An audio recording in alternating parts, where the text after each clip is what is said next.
Python love time. Have you ever wondered how a big, beautiful python finds a girlfriend or boyfriend? It's a real wild adventure, I tell you. These snakes don't use dating apps or send flowers. Instead, they rely on ancient secret signals that are whispered through the air.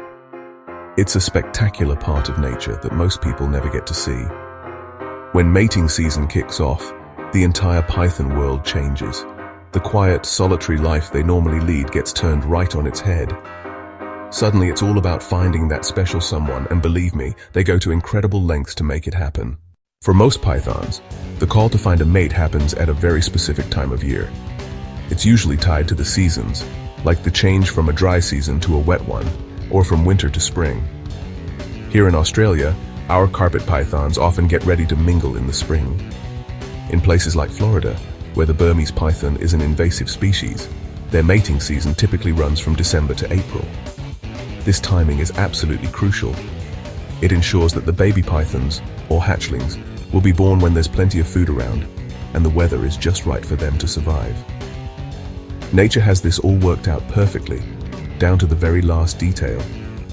When a female python is ready to find a fella, she starts sending out secret messages. She doesn't shout or sing. She releases special chemicals called pheromones from her skin. Think of it like a perfume that only male pythons can smell. She leaves a trail of this scent wherever she slithers, through the grass, over rocks, and across logs. The boys pick up this scent with their forked tongues.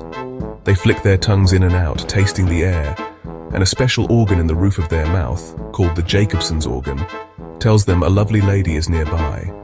The change in behavior is massive. A male python that might have spent weeks chilling in one spot will suddenly be on the move, day and night. He becomes a single-minded exploring machine, driven by that one beautiful smell. He'll travel for miles and miles, completely focused on tracking down the source of that perfume. The females, on the other hand, tend to stay put a bit more. They've sent out the invitation, and now they wait for the guests to arrive. It's a waiting game for her, but for the males, it's a frantic race against time and other rival males. It's a high-stakes game of hide-and-seek in the wild. When several males follow the same scent trail and arrive at the female's location at the same time, it's not a friendly get-together. It's a showdown. The males will engage in what are called combat dances. They don't bite or seriously injure each other, though. Instead, they wrap around each other and try to push their opponent's head down to the ground. It's a wrestling match, a test of pure strength and endurance.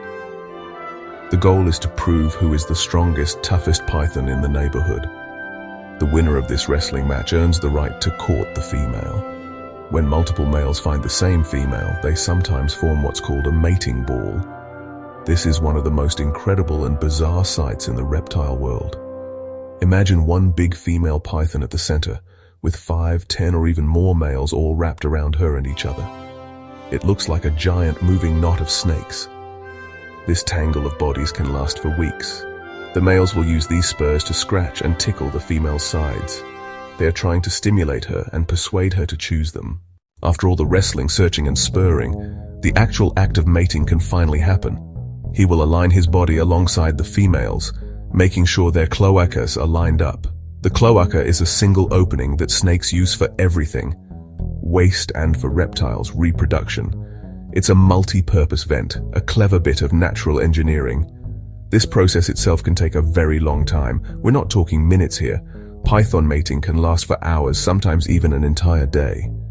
They will often remain very still during this time, trying not to draw any attention to themselves. After a successful mating, the female python's body gets to work. She will carry the developing eggs inside her for about 2 to 3 months. During this time, she needs to find a safe, hidden spot to lay them. This could be a hollow log, an abandoned animal burrow, or a dense thicket of vegetation. When she's ready, she will lay a clutch of eggs. And crikey, can they lay a lot? A big female Burmese python can lay up to 100 eggs in one go. That's a huge family. The eggs are not hard like a chicken's egg. They are soft and leathery. She usually lays them in a big pile and then coils her body around them. And here's a truly beautiful thing. Unlike most other snakes, female pythons are fantastic mothers. While she's guarding her eggs, the mother python doesn't eat. And here's the really amazing part. To keep her eggs warm, she will shiver. She contracts her muscles rapidly, which generates heat. After a long wait, the baby pythons, called hatchlings, will use a special egg tooth on their snout to slice their way out of the leathery egg. They are perfect little miniatures of their parents. The baby pythons are on their own from the moment they hatch, equipped with all the instincts they need to hunt and survive in the big, wide world. It's a tough start to life, but these little guys are born survivors, ready for their own wild adventures.